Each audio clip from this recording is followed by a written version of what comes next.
cordophane dans cette barquette catalane qui nous emmène tout droit vers Collioure pour passer une journée entière autour de l'anchois. Nous parlerons du riche passé de ce petit port catalan avec notre guide Florian. Ensuite, nous partirons à la découverte du métier d'anchoyeur, un métier en voie de disparition. Nous apprendrons à cuisiner cet anchois à toutes les sauces et même sucré. Puis sur les traces du fauvisme, nous arpenterons le sentier de la peinture avant de pénétrer dans l'antre qui accueillit jadis Picasso, Matisse et bien d'autres. Mais tout de suite, rendez-vous avec Monsieur le maire Jacques Magnat pour parler un petit peu de sa ville.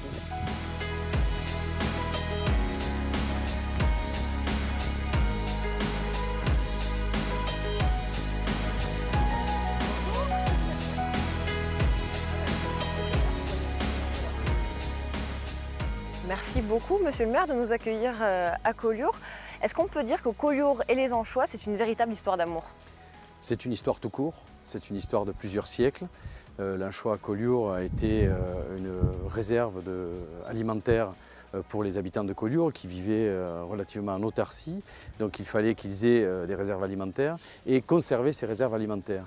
Pour conserver ces réserves alimentaires, ils ont mis au point une technique de salaison de l'anchois qui date donc du Moyen-Âge et qui a traversé les siècles et qui se retrouve aujourd'hui dans les ateliers de salaison sous la forme la plus artisanale qui soit. Alors vous avez décidé de ramener l'anchois au centre du village quelque part avec ces festivités. En fait, elle n'aurait jamais dû en partir et donc effectivement nous avons remis l'anchois à l'honneur à Collioure. Et donc nous avons pu rassembler tout, à la fois la mémoire, donc les anciennes maisons de salaison, les anciens pêcheurs. Il ne faut pas oublier que donc, quand Matisse et Derain sont arrivés à Collioure en août 1905, il y avait une centaine de barques sur les plages de Collioure et que l'activité était essentiellement tournée vers la mer. Alors qu'aujourd'hui l'activité économique autour de l'anchois, c'est principalement deux usines d'anchoyeurs? Ce sont deux usines qui ont réussi à conserver ce savoir-faire, qui a traversé les âges pour transformer ce poisson bleu, ce poisson noble en anchois salé aujourd'hui ou anchois au vinaigre et qui permet à la fois d'acquérir des lettres de noblesse en matière de gastronomie mais aussi de voyager et de s'exporter. L'économie aujourd'hui, donc on a compris, c'est plus l'anchois, c'est quoi l'économie principale? L'économie aujourd'hui de Collioure, c'est le tourisme, hein, évidemment. C'est un tourisme particulier, c'est à peu près 1 millier d'emplois. Par exemple, un paroxysme au soir du 16 août qui est le point culminant des fêtes de Collioure, nous arrivons à entre 80 et 100 000 personnes sur Collioure ce soir-là en instantané. Comme nous arrivons à 10 000 personnes en instantané sur le soir des réveillons à Collioure. D'accord, donc c'est vraiment une destination ultra prisée des touristes. Monsieur le maire, maintenant, on a envie de visiter. Bien sûr, mais nous y allons.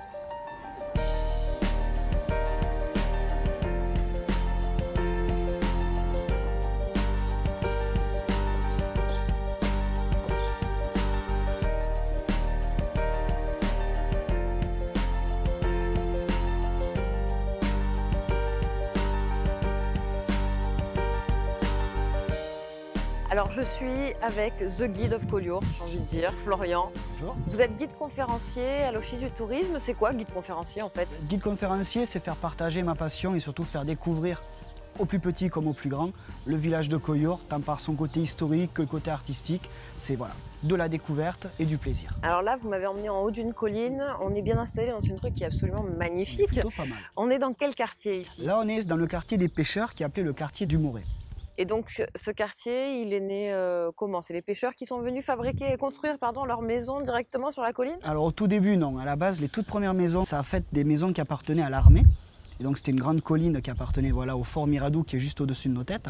Et après, une fois que tout ce beau petit monde est monté dans le fort, on a donc les pêcheurs qui ont commencé à rentrer dans ces maisons-là et qui ont continué à faire construire d'un côté et de l'autre pour avoir maintenant ce grand quartier que l'on a. Et c'était quelle époque ça à peu près? Entre le 17e et 18e, on a ce changement entre l'armée et les pêcheurs qui arrivent. C'est pas les militaires qui ont mis toutes ces couleurs vives dans Collioure? Non, là les couleurs vives, ça vient d'abord des pêcheurs qui avaient d'abord des grandes barques catalanes. Et donc pour les différencier et les rendre encore plus jolis, chacun y mettait beaucoup de couleurs vives.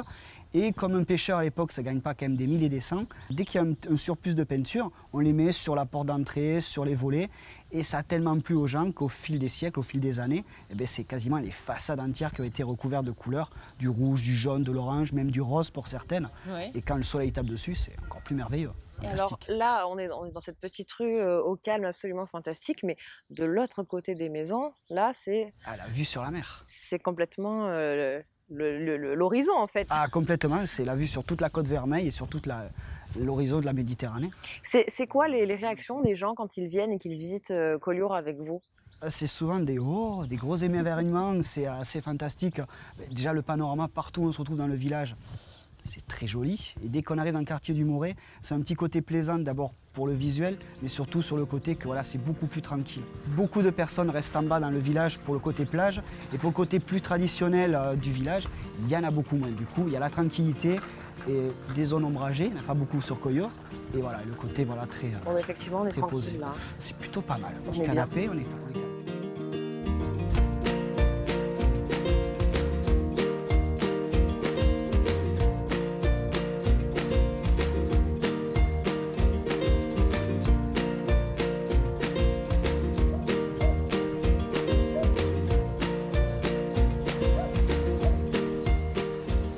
Alors j'ai la chance infinie de me trouver dans un endroit qui sent bon. Vous n'avez pas l'odeur chez vous.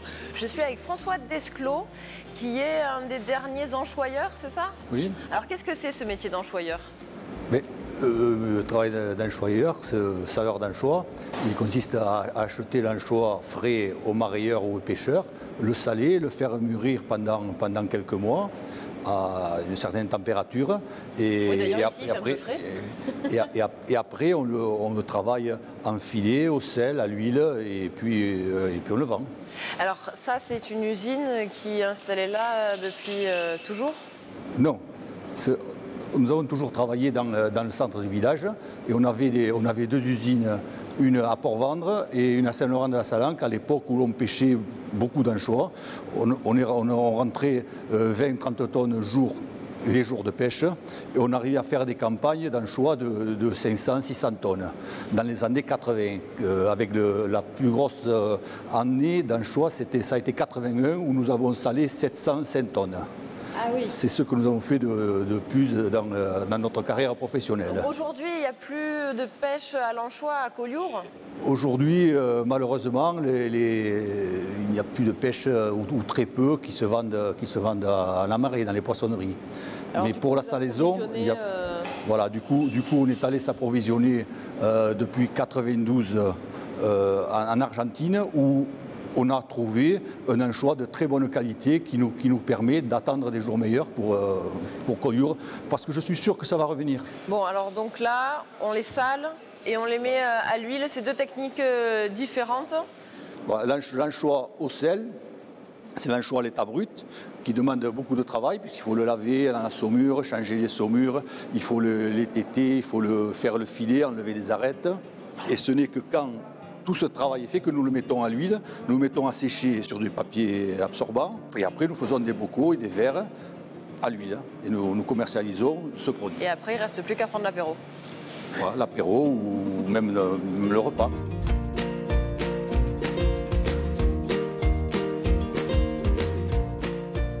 Alors je viens de quitter François à l'usine. François, c'était la 5e génération. J'ai la chance d'être avec Robert, la 4e génération, et Rémi, la 6e génération de la maison Desclos. Alors ici, on est où? Alors ici, on est dans notre magasin d'usine. C'est ici que nous vendons nos produits. Alors anciennement, le lieu où on fabriquait les anchois, mais pas seulement. Ici, nous avons une salle d'exposition avec un petit film vidéo, une démonstration. C'est un peu un espace muséal où on retrouve l'histoire de la famille. Exactement. Les souvenirs, les photos. Je propose qu'on goûte. Il y a des projets pour l'avenir? Alors je commence oui, à goûter. courant juin, nous prévoyons l'ouverture d'une prochaine boutique dans Collioure, mais plus épicerie fine. Voilà, il n'y a plus qu'à venir à Collioure pour déguster les anchois. Hein. Vous ne mangez pas avec moi? Bien sûr.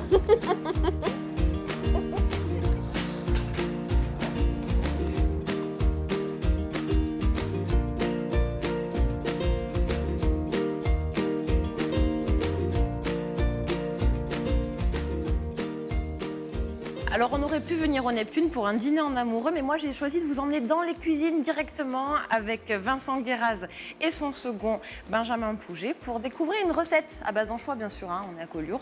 Alors aujourd'hui Vincent, qu'est-ce qu'on va préparer ensemble? Qu'est-ce qu'on va apprendre à préparer? Alors on va vous présenter une entrée simple à base d'anchois vinaigrés et des légumes confits au thym. Ça s'appelle un gâteau d'anchois avec une petite quenelle de chèvre frais au curry. Qu'on retrouve sur votre carte. Tout à fait. Bien sûr. Alors on va commencer. Je crois que c'est Benjamin qui va nous montrer comment on va monter cette petite recette. C'est assez facile à faire à la maison? C'est très simple. Donc alors, là, on va commencer à chemiser le moule. Donc c'est Benjamin qui va s'en occuper. Et si on n'a pas les pinces comme ça à la maison Avec les doigts. On a le droit. Les doigts.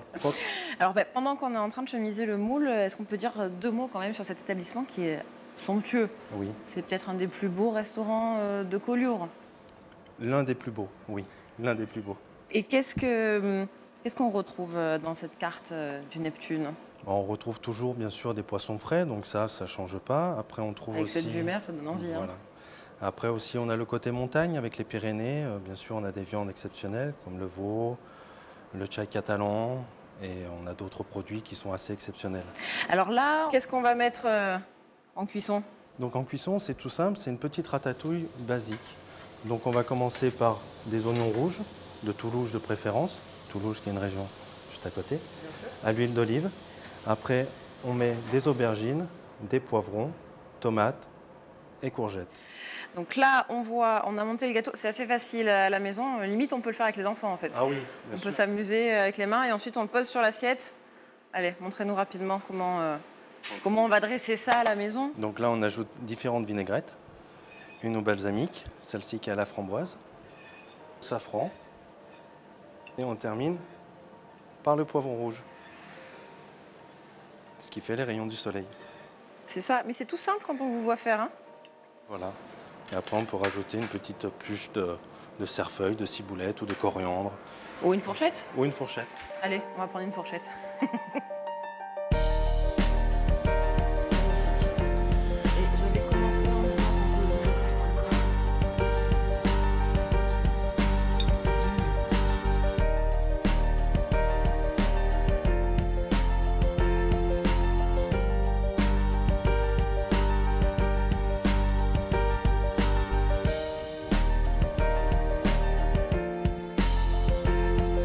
Quand on visite Collioure, il faut absolument passer par le chemin du fauvisme. Et pour ça, je vous conseille vivement de passer par un guide conférencier. On va voir Florian? On se retrouve, Florian, là, sur le chemin du fauvisme. Qu'est-ce que c'est le fauvisme? Alors, le fauvisme, c'est un grand courant de peinture qui s'est créé en 1905 avec Matisse et Derain, qui vont arriver à Collioure et qui vont...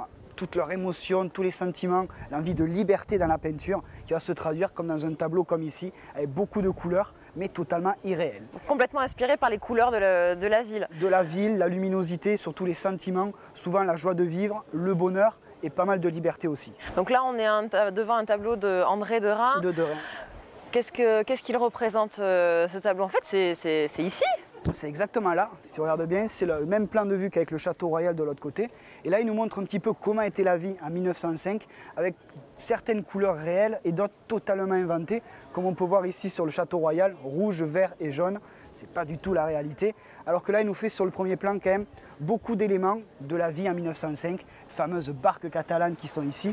Avec toutes ces couleurs. Toutes les couleurs qui ressortent, les mâts bien rouges et plein de petits personnages qui sont là vraiment pour montrer le pêcheur à Collioure, avec sa tunique bleue, bleu de Chine, et principalement ce petit point rouge et orange qui montre la couleur, le soleil, vu que ce qui choque beaucoup Matisse et Derain, c'est le côté bronzé des pêcheurs sur Collioure. Donc là, il nous le traduit superment bien, avec toujours des couleurs rouges et ocre. Et on va voir les autres tableaux, parce que du coup, c'est un chemin. Allez, on y va. C'est parti.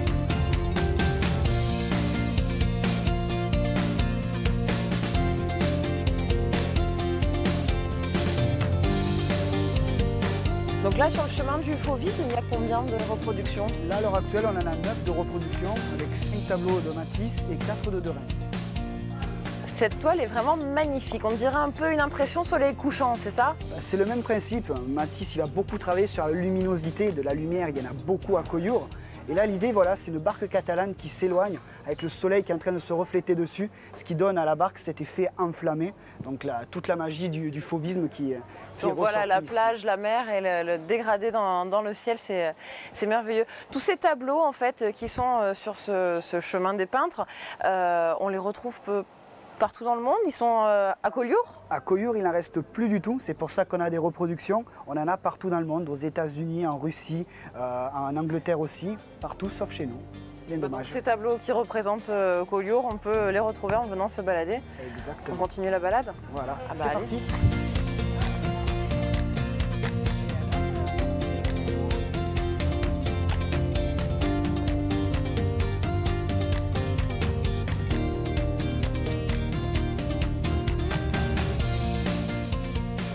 On est quand même super bien installé sur cette terrasse du Copacabana, c'est chez vous Bruno. Alors là on est face à la mer, on est au cœur de Collioure et vous avez une recette spéciale justement pour ces festivités autour de l'anchois. Ouais, C'est le paleron de veau et son jus d'agneau lié au beurre d'anchois. beurre d'anchois. Est-ce que vous pouvez m'expliquer comment est née cette recette? Alors, cette recette, elle est née, déjà elle est née avec un confrère qui est de la montagne, qui faisait du paleron de veau. Alors, le paleron de veau est en cuisson lente, hein, c'est pas un paleron braisé, il est juste en cuisson lente et braisé au dernier moment. D'accord. Et donc l'idée est venue parce que c'est du veau de Cerdagne et comme je fais partie d'une confrérie de cuisiniers où un ami est en Cerdagne, lui faisait le veau, moi je travaillais les anchois, on a créé cette recette ensemble en faisant une liaison au beurre d'anchois pour amener plus de peps, plus de corps. Alors ça c'est facile à faire, on peut le reproduire à la maison. Ah, c'est assez facile, il faut faire, bon, nous on fait avec un jus d'agneau, mais on peut le faire avec un jus de viande.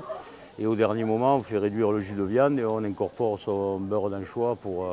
Le beurre d'anchois, ça se trouve dans le commerce. Enfin, Oui, il faut le faire. on en trouve, mais c'est quand même plus facile, enfin, meilleur de le faire. Et puis C'est plus facile de le faire. Non, plus facile non, mais c'est pas très compliqué de faire un beurre d'anchois. Il suffit d'avoir un mixeur, des anchois, on allonge un peu au beurre, et voilà. Quoi. Surtout pas salé, puisque les anchois sont salés. Exact. Donc, c'est bon à rappeler. Ouais, parce que les gens ont tendance des fois à vouloir saler, et si vous salez du salé, c'est dur. mangeable. Donc on fait un jus d'agneau ou un jus de veau, ça peut marcher aussi. Au dernier moment, on rajoute une cuillère à café de beurre d'anchois. Ouais, enfin, disons que ça dépend combien de personnes on a en préparation. Si on en a 2, on a 4. Et vu que c'est sur un jus de viande qu'on fait réduire, au lit, on incorpore au fur et à mesure. Quand on voit qu'on a la texture qu'on souhaite, on arrête. On est nickel. Ah ben voilà, le voilà ce fameux plat. Waouh. Waouh. Merci. C'est vraiment très bon.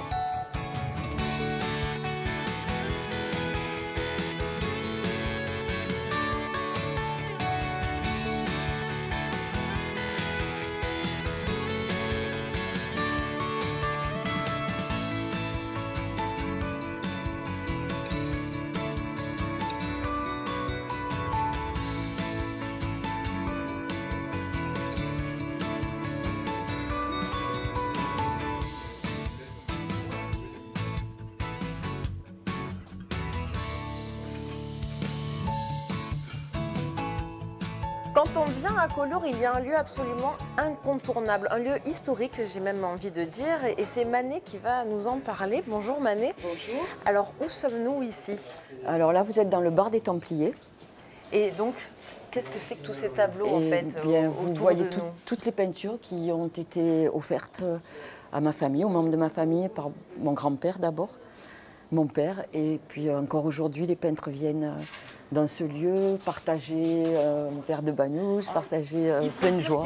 Il faut dire que c'était un bar, un café qui était tenu par votre arrière-grand-mère.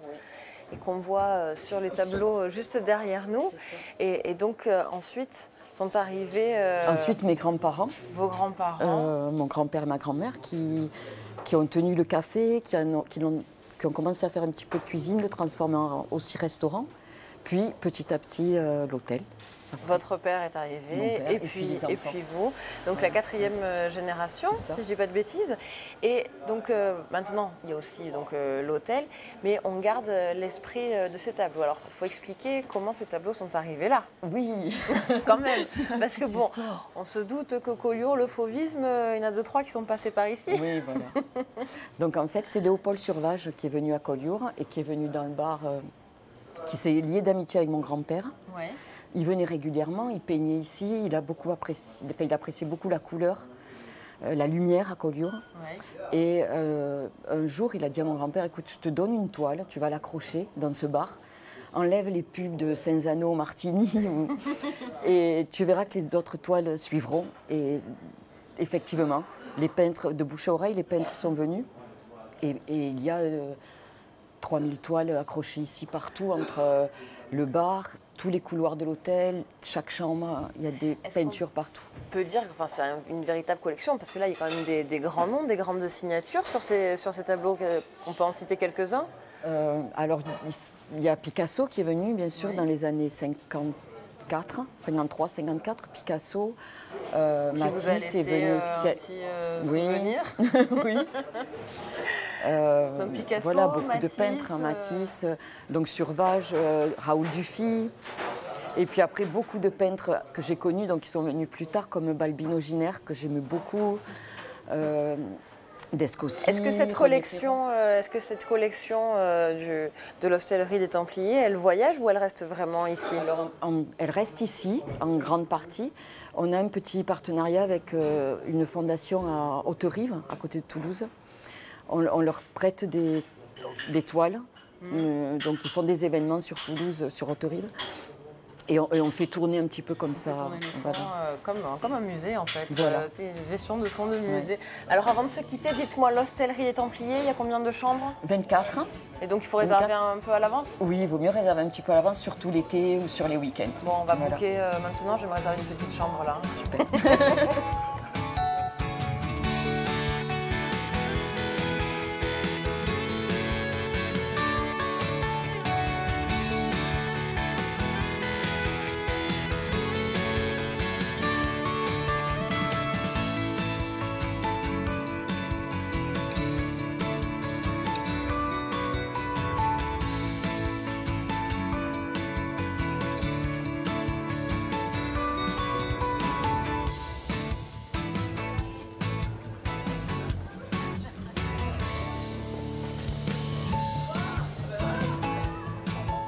Alors maintenant, on est juste en face de la plage à Collioure, chez Simone. Alors Simone, c'est pas vous? C'est Non, lui? c'est pas moi. Qui est Simone d'ailleurs? Simone Desclos, des fameux anchois Desclos. Les fameux anchois, effectivement, de Collioure. Qui habitait ici, c'était chez elle, et qui était mariée avec un grand international de rugby, Jeb Desclos. Voilà, donc on est chez elle. Aujourd'hui, on est chez elle, mais aujourd'hui c'est un restaurant. Et on est là parce que vous nous proposez un dessert à l'anchois. Alors c'est assez intriguant, mais il n'y a pas que de l'anchois dedans, rassurez-moi. Non, exactement.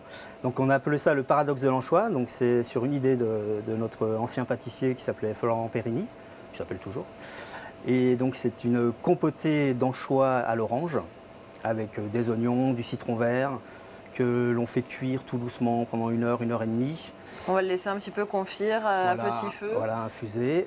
Ensuite, on va le passer au mixeur pour en extraire le maximum, puis au chinois pour en extraire le concentré de jus. Et avoir aucun morceau à l'intérieur, que ce soit bien lisse. Que ce soit lisse, exactement. Et donc par la suite, on le met dans un siphon afin de l'alléger. Donc on le mélange à de la crème, on le met dans un siphon. Donc après, on gère la légèreté comme l'on veut. Là, on est prudent avec le siphon, toujours à la maison, quand on veut reproduire la recette. Exactement. Exactement. Et puis là, on voit sur l'assiette, il y a des petites tuiles. Exactement, nous avons fait des tuiles au citron vert. Donc appareil à tuiles traditionnel, jus de citron vert et zeste de citron vert, que l'on met cuire tranquillement au four pendant 10 minutes à 180 degrés. On obtient ces petites tuiles. On a fait à l'avance des anchois que l'on a fait dessaler, qu'on a fait prendre dans une gelée au citron vert également. Donc là, si on veut faire ça à la maison, il faut le faire un peu à l'avance parce qu'il faut que la gelée prenne dans le fond de l'assiette, dans le frigo. Exactement. Et ensuite, par-dessus, on a un petit coulis de tomates, fraises et basilic. Tomates, fraises et basilic. Par-dessus, on rajoute la mousse. Voilà, pour apporter un petit peu les tuiles. Et on n'a pas de cuillère là? Mais si, on a des cuillères. Il faut goûter. Allez-y. Alors on casse directement un petit bout de tuile. Gardez le croquant. Alors, non mais la tuile, en fait, j'ai envie de la manger directement. Vous m'en voulez pas? Comme vous voulez.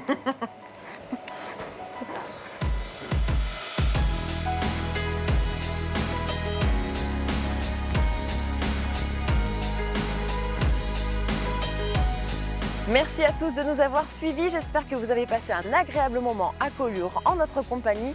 Alors bien évidemment, l'anchois est dans le plat. C'est un événement qui dure jusqu'au 4 juillet à Collioure et tous les restaurateurs de la ville y participent. Et puis tout au long de l'été, vous retrouvez des événements comme le festival de piano du 25 au 28 juin ou encore les soirées Collioure Jazzy tous les vendredis soirs de l'été et bien d'autres festivités. Vous retrouvez tous ces événements sur le site internet de l'Office de tourisme de Collioure.